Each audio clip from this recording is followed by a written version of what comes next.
Bonjour à tous, je suis encore sur la route aujourd'hui en direction du sud de la France. Premier voyage avec ma cheville HHR, une petite balade dans le sud en direction de Montpellier, en fait plus exactement Aimargues, pour récupérer les pièces de vélo que j'ai laissées chez Edgar et Gabi et que je dois rapporter à l'usine à Neuchâtel. J'en profite pour faire une petite balade et visiter des amis.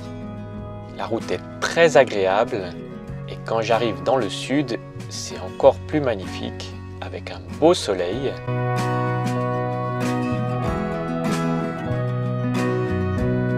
Je grimpe sur le mont Bouquet qui est situé à l'est d'Alès, c'est pas facile à dire, mais c'est le cas, où je vais passer la nuit sur ce magnifique spot. Dommage qu'il y ait beaucoup d'antennes, mais bon, lorsqu'on est sur une colline au milieu d'une plaine, forcément c'est là où on pose les antennes, ce qui est logique.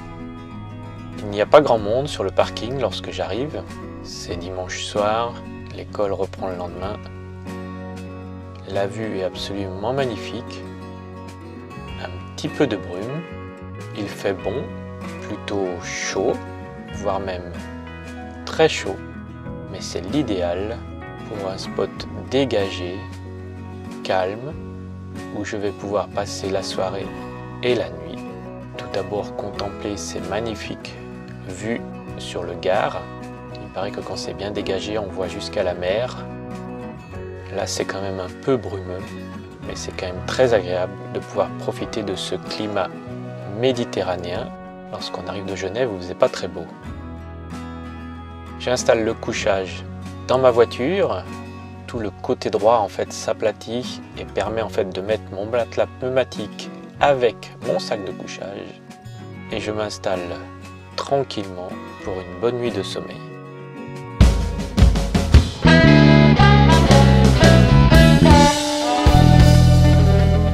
Le lendemain, le soleil est toujours là, la météo aussi clémente et je prends la direction de Millau par des petites routes magnifiques au milieu de la Lozère et je vais prendre un autostoppeur. Tu vas où? Je vais jusqu'à Mende, enfin Bas-le-Siège. Ah non, moi je vais à Millau, moi. À Millau, c'est sur ma route. Bon, Si vous pouvez me prendre, moi ça m'arrange. Ok, monte. Je poursuis donc la route accompagnée et c'est très agréable de pouvoir discuter avec ce jeune homme qui connaît très bien la région dont il est originaire et de discuter voyage et van life car il a voyagé pas mal de temps dans l'hémisphère sud et donc il me partage ses expériences de van life et de voyage au milieu de la nature. Finalement, je le laisserai à l'entrée de l'autoroute, lui montera vers Clermont-Ferrand et moi je descends vers Millau pour aller visiter Ictus Imprimerie, le partenaire qui vous offre les autocollants et les petites cartes que je distribue sur la route. Ictus est spécialisé dans l'impression multisupport à Millau, mais il travaille bien au-delà des frontières départementales, régionales et même nationales. Nous nous sommes vus pour discuter van life. Guillaume a également un fourgon dans lequel il part en vacances avec. C'est pas celui-ci, mais un autre. Et il me présente de nouveaux produits. On a discuté de projets que nous vous présenterons en 2022. Surtout, soyez attentifs, ça va être génial.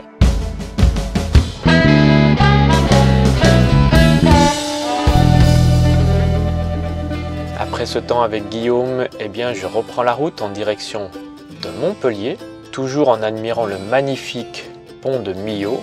Je pense que c'est surtout ce qui a fait connaître la ville.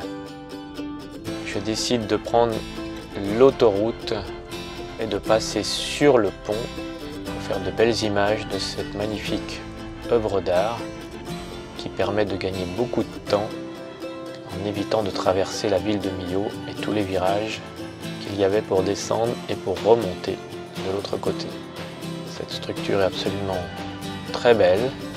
C'est super de pouvoir passer dessus, ce que je fais très rarement, parce qu'en général j'évite les péages au maximum.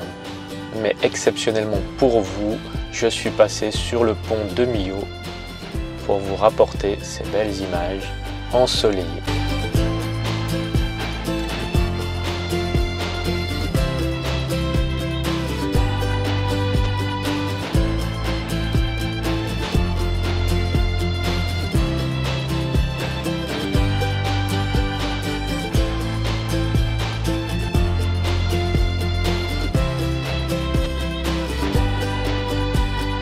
Après le pont, je traverse les tunnels, il y en aura plusieurs, qui m'emmènent dans les beaux paysages du Larzac. Je roule toujours en direction de Montpellier, mais je vais faire un arrêt de quelques jours au lac de Salagou. Il paraît que c'est un super spot pour la van life.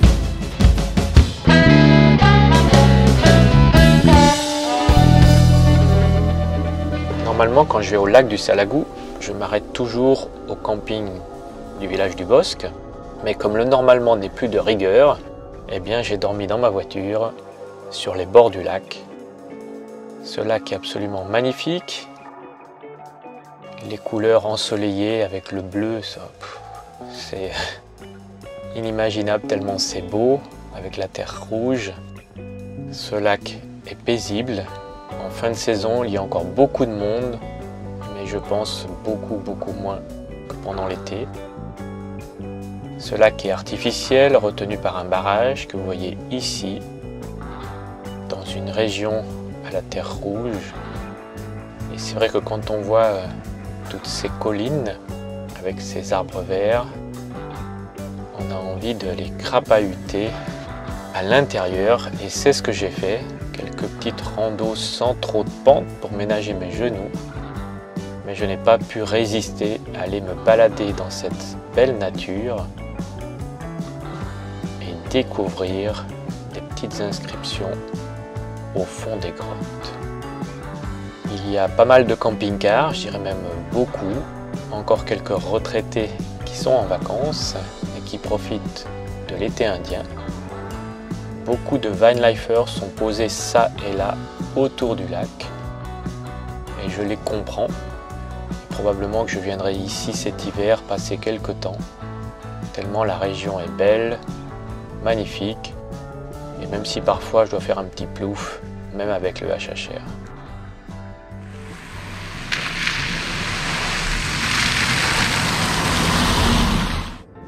Les routes sont belles, on ne se croirait pas en France.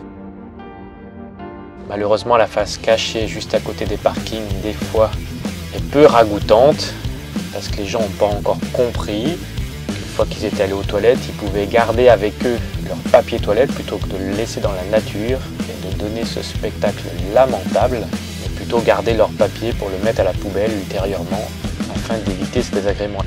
La nature met plusieurs années en fait à digérer ces papiers alors qu'il suffit simplement de les garder avec soi. Ça me dépasse. Bon, retournons voir les beaux paysages. Profitons de ces magnifiques vues. Regardez comme c'est beau sur le lac. Ces collines rouges. Et là, je vois plein d'inscriptions posées avec des petits cailloux. J'en profite pour faire de belles images de ces centaines, peut-être même de ces milliers d'inscriptions, je vous avoue que je ne les ai pas comptées, qui sont posées ça et là, au milieu des collines. Est-ce une bonne chose? Je ne sais pas. Chacun pense ce qu'il veut. J'ai trouvé ça assez original, surtout vu du ciel.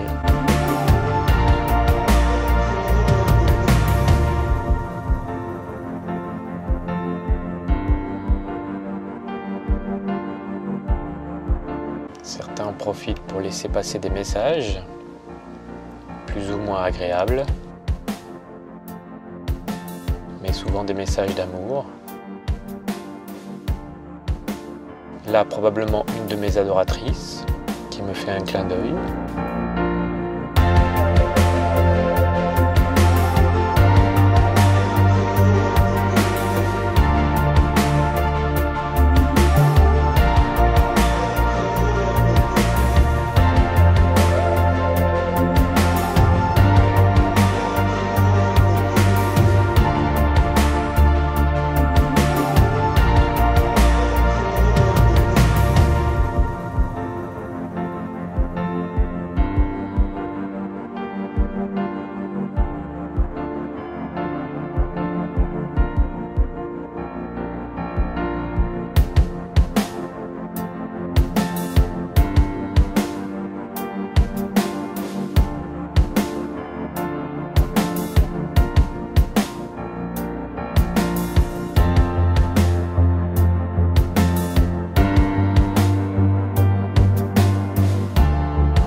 détours de parking, parfois on trouve de très beaux objets, comme ce bel Unimog, absolument magnifique et qui doit être très pratique pour partir en expédition. Et de drôles de bestioles qui courent par terre, pas aussi rapidement que là. C'est un écrevisse, ou une, je ne sais pas comment on dit, qu'on retrouve plutôt au bord des zones marécageuses, comme ici, où il y en a un qui n'est pas très content de me voir et qui essaye de me faire peur pour que je parte. Mais rien n'y fait. Je tiens à le filmer.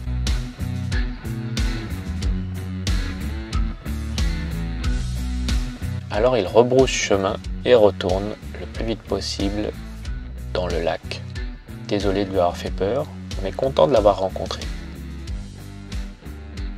Au détour de chemin, on rencontre aussi d'autres personnages qui sont là pour surveiller, puisque la majorité des parkings, pour pas dire tous, sont interdits de 22h à 8h. Donc en théorie, on n'a pas le droit d'y dormir, même si beaucoup y dorment, comme je l'ai fait personnellement d'ailleurs. L'important, je pense, c'est de rester propre et de ne pas souiller la nature.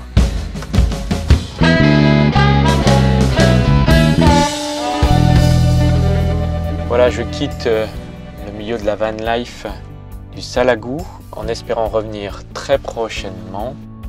Je récupère ma voiture, je reprends la route et je suis très heureux d'avoir rencontré Marie, Tony et ce couple avec le Sprinter vert.